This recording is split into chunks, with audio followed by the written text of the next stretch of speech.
I'm gonna draw your mom. Welcome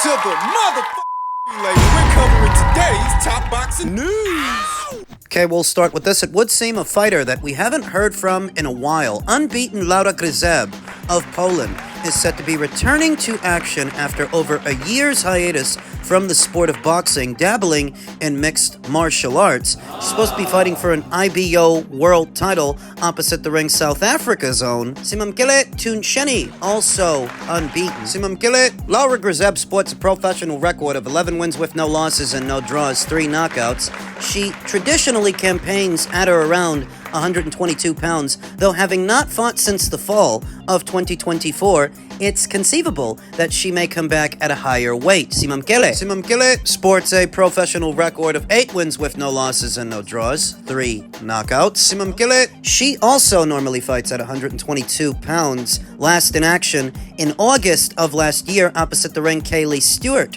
who she decisioned over 10 rounds. It was the only fight that she had that year. If the contest takes place at 122 pounds, that will be at the same weight where Ellie Scottney currently reigns as unified champion and where Mayeli Flores also reigns as a champion. I know that Laura Grzyb spent some time calling out Yemi Mercado, then WBC champion, for a fight, but no dice. She had no luck, likely because she wasn't actually fighting in WBC eliminators to land that fight with that champion, so she's got to settle on an IBO title. Simamkele, the IBO has been around a good number of years. It's a recognizable belt that isn't recognized by the 4 major sanctioning bodies. Still, it's not uncommon to see fighters fighting for it. Laura's about to. Sort of a starter belt, boxing's equivalent of a training bra. Hold up those titties. Lacking all the would-be notoriety and prestige of the other belts, the more recognized ones. Still, Laura's about to be fighting for it, what brings her back to the sport of boxing. She's been dabbling in mixed martial arts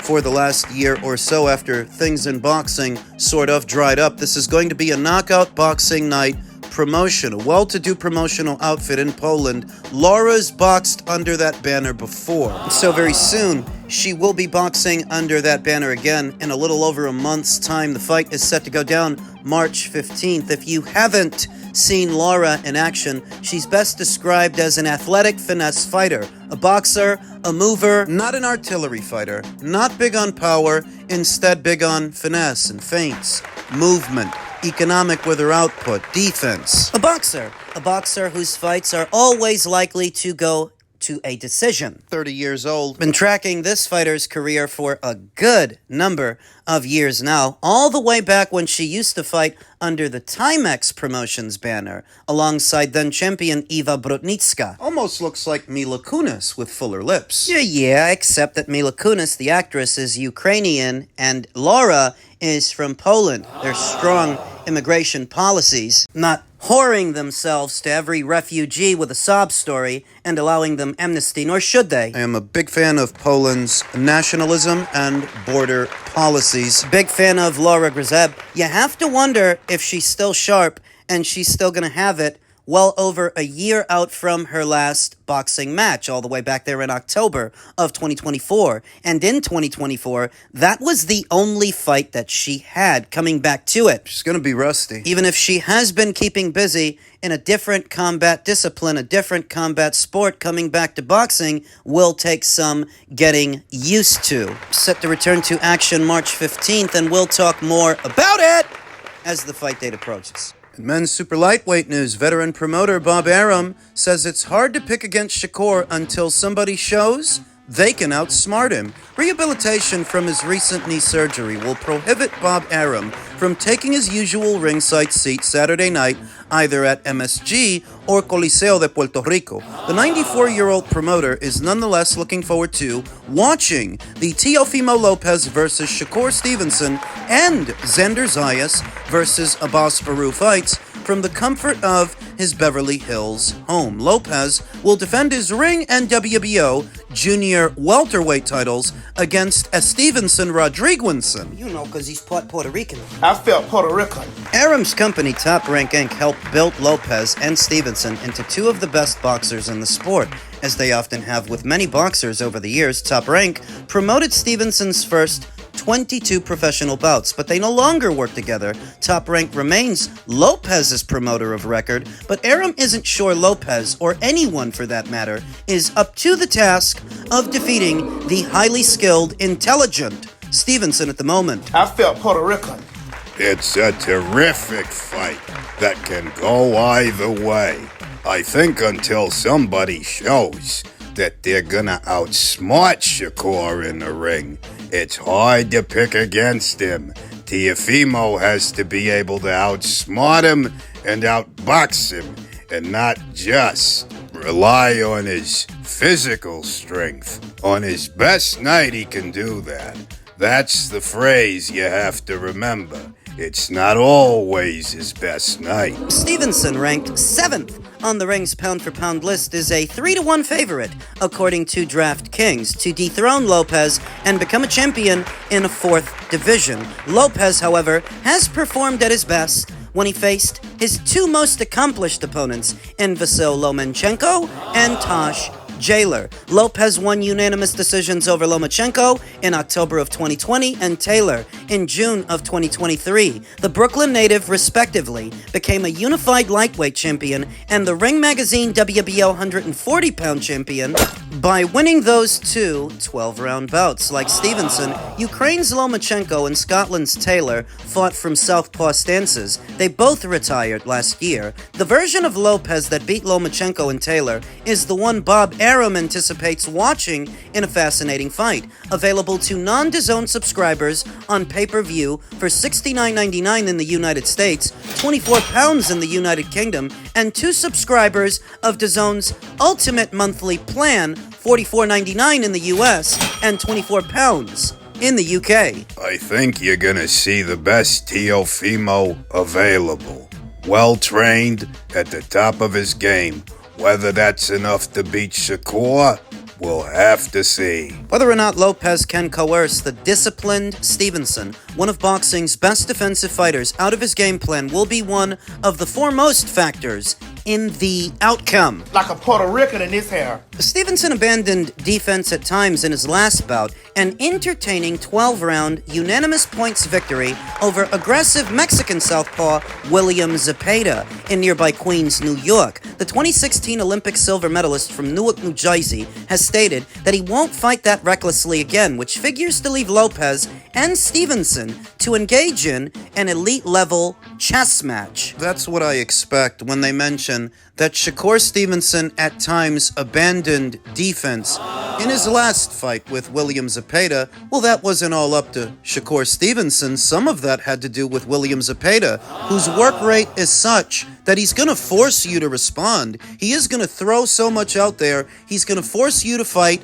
or submit. Beat you into submission. Now, Shakur Stevenson, being the skilled boxer that he is, blending his defense with his offense, he was able to respond in kind and win a decision in what was an entertaining fight. But that fight is not akin to this one, because Teofimo fights nothing like William Zepeda. It's a completely different boxer, completely different base style. William is a pressure guy, where Teofimo, he's a boxer-puncher. Does a bit of boxing, does a bit of punching. William Zepeda fight, in spite of being against a different kind of boxer than Teofimo, that's what convinces me Shakur can handle this assignment. Because if you can handle the constant pressure and overwhelming work rate of a William Zepeda, then you can handle Teofimo because he doesn't even throw that much. Or throw caution to the wind, the way pressure fighters often do. Stylistically, a fighter like Shakur is actually at a greater disadvantage with a William Zepeda than a Teofimo Lopez. Under normal circumstances, pure boxers like Shakur usually fold under the pressure of the pressure fighter. Only the elite of the elite! Stop yelling. Pure boxers can handle a pressure fighter's pressure, and so, if Shakur Stevenson can secure the win in a fight where he's at a disadvantage, then he certainly can this weekend, because Teofimo doesn't present those same challenges, that same work rate. No, it sounds like Bob wanted to just say it outright. He's got Shakur Stevenson winning, but because he helped develop both fighters, he's giving Teofimo the benefit of the doubt. If the best version of Teofimo shows up, which is tantamount to saying, If the weather permits, if the conditions are right. if my aunt had a dick, she'd be my uncle. Teofimo Lopez on paper has a much better resume, much better names on there than Shakur has on his, kind of like the Solo Machenko had a better resume than Teofimo before Teofimo beat him. Pendulum swings both ways. Maybe it's Teofimo's time to lose. The only reason I think he took this fight is because in spite of all his professional accolades and the big names that he fought, he never really made big purses for it. And if he were still at the mercy of Top Rank right now, waiting for them to sort him out, he'd be on the bench. He'd be on the shelf. Because they're between broadcasters right now and their future is uncertain. Lopez taking this fight, I think, has everything to do with him wanting a big purse. Because after all these years, he's yet to have made one. Devin Haney, Shakur Stevenson, Ryan Garcia, all of his contemporaries have gotten bigger paydays than he has. He wants one, and that's why he took this fight, even if it leaves him at a stylistic disadvantage. I think underneath it all, he knows. So does Bob. Bob basically said he has Shakur Stevenson winning the fight unless the best version of Teofimo shows up, but he also said the best version of Teo doesn't always show up. I've got Shakur Stevenson winning the fight, and you're telling yourself, well, you always bet against Teo, don't ya? I do, but even a broken clock is right twice a day. I Hey! got Shakur Stevenson winning the fight. I've got the fight going to a points decision with Shakur Stevenson managing to outmaneuver, out-hustle Teofimo Lopez, who will find it very difficult to get within striking distance of this fighter to land punches. As young Shakur steps around him, pot shots him from the outside using the ring, Moving around, setting traps, counters, the works. Sidney Sweeney's got the best rack I've ever seen since Muhammad Ali.